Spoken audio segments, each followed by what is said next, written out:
MAGA, what they're going to do is they're going to try to spin it. Get ready this entire week. They're going to say Trump warned them. Trump's been saying this for 10 years. They're going to say this isn't a war, all this other shit. So get ready for the propaganda for the next week, guys. But what they won't tell you is when we did the deal, Trump didn't come to the deal in good faith. They're saying the Iranians stalled for time. It was really us that stalled for time, because now we know with the sophistication of the operation where Pete Hegseth was bragging for 30 minutes about all the capability, all they did, there's no other option but us coming to the negotiating table already planning to bomb them, chat. So starting last week, I noticed a trend where big political commentators were all coming out on Twitter saying, yo, Trump's been saying for years that Iran can't have a bomb. I trust the president. His judgment is sound. He knows what he's talking about. You know, we got to stand by our allies, blah, blah, blah. And they kind of ran with that narrative, right? That Trump's been saying this for a minute. He's been saying it for 10 years, 15 years, 20 years. And I noticed that like all the big right-wing MAGA influencers were all saying kind of the same thing in a very short period of time. So I was like, okay, this is interesting. Whenever I see like influencers in a certain niche, like all saying the same shit, I'm like, all right, something's off here. And then on top of that, remember guys, a lot of these dudes like know the Trump administration, got connections with the Trump administration, like been to the White House, know people, got Trump on his podcast, like they know people, right? So the fact that all of them are saying the same thing was like the first red flag, right? Then, as we all expected, Trump bombs Iran, right? And then you got your boy Pete Hegseth at the fucking, you know, literally, we saw this 3 hours ago. Oh, you know, it was a precise mission. We only targeted the nuclear facilities. No one else died. We don't want war. We want diplomacy. They were dragging Trump on, right? Oh, they were playing games. They were stalling, all this other bullshit, right? And we told them 60 days. So the three things that they're relying on, right? The MAGA people. Let me tell you what they're relying on. Number one, Trump warned them 60 days ago. Number two, he told them they can't have nuclear weapons. And then number three, he's been saying this for like 10 plus years, right? And then also number four, it was a precise strike and that's all we focused on. So like they're running with this narrative like, oh, we're not in war. We did this because we had to. But what they're not saying is that like we completely put them in that position by not being good diplomacy partners, right? Like we kind of got to take a little bit of accountability here where we violated a lot of our agreements too, right? And the other thing that's important is since we had violated our agreements before, when we came into negotiation with them, they didn't trust us. And I don't blame them because we attacked them. We let them get hit by the Israelis, right? If anything, we made them weaker because they thought, oh, we're doing diplomacy with the United States. You know, we're not going to get attacked. And they did. So MAGA, what they're going to do is they're going to try to spin it. Get ready this entire week. They're going to say Trump warned them. Trump's been saying this for 10 years. They're going to say this isn't a war. They're going to say this is going to bring peace, all this other shit. So get ready for the propaganda for the next week, guys. But what they won't tell you is when we did the deal, Trump didn't come to the deal in good faith. And this is the key.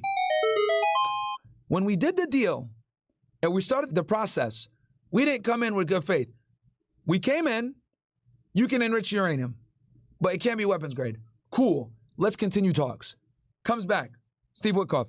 Sorry, actually, you guys can't enrich uranium. Well, that's bullshit. Oh, also, we don't want you guys to have a ballistic missile program. Well, that's bullshit. And then basically, they're saying the Iranians stalled for time. It was really us that stalled for time. Because now we know with the sophistication of the operation where Pete Hegseth was bragging for 30 minutes about all the capability, all they did, there's no other option but us coming to the negotiating table already planning to bomb them, chat. That's why we made such ridiculous demands. We literally told them, you can't have a nuclear program when they're part of the NPT, Non-Proliferation Treaty, so by law they can have a nuclear program. And we told them they got to get rid of their ballistic missiles, dude. So what the fuck? And it's hilarious to me that like Marco Rubio's coming here thinking that we're stupid. The president told them 60 days ago that they can't have nuclear weapons. They can't enrich uranium. Like, no, dude, that was not how it first went off. And they were very clear from the beginning. They're not giving up their fucking nuclear program. Because, and you guys want to know how I know? You want to know how I know this? We had 5 rounds of talks. We had 5 rounds of talks. So the fact that we had 5 rounds of talks, just using common sense and deductive problem solving, tells me, and I know already the Iranians' position, they said no nuclear program is a non-starter. So they wouldn't even have began the negotiations had there not been some type of concession that they would be able to maintain their nuclear fucking program. See where I'm going with this, chat, in my analysis? So we came to the table already feigning diplomacy and lying. Because we told them at first, it's cool, you guys can keep it. Well, you know, let's work around it, we could. But what they were doing is they were stalling for time. They were the ones stalling for time. Setting it up, now that I know their operation, how they ran it, the B2 operation, it's clear as day. Since Trump was sworn into office, he was planning to bomb Iran, bro. I just don't see any other, like, thing here. The negotiations were to buy time for the U.S., not the other way around. That's what it was. Because we're the ones that continued the negotiations. We're the ones that knew that not having a uranium program was a non-starter for the Iranians. We knew that going into the meetings. So we fucking lied and said, no, you can keep it. Then we slowly started to shift the deal back. As we started getting B-2 bombers ready, as we started getting our weapons ready, as we started planning how we were going to do this attack, as the Israelis were planning how they were going to do Operation Rising Lion, right? Now that Trump was in office and he would give them the green for that, they were planning all this shit out on Inauguration Day, bro.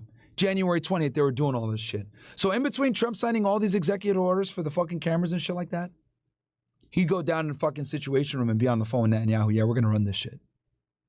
Yeah, I know the Iranians said that they're not going to come to the table, you know, if we don't allow them to keep their nuclear program. So we'll tell them in the first 2 or 3 meetings they can keep it. And then we'll slowly start to tell them, nah, you can't keep it. And then that will allow us to have the justification to bomb them. I don't know, bro. I don't know. I don't know, man. This is what I think has been going on, bro. There's no other way. There's no other way. They wouldn't have made it to 5 rounds of talks had the U.S. been up front and said you can't have a nuclear program. Anyway.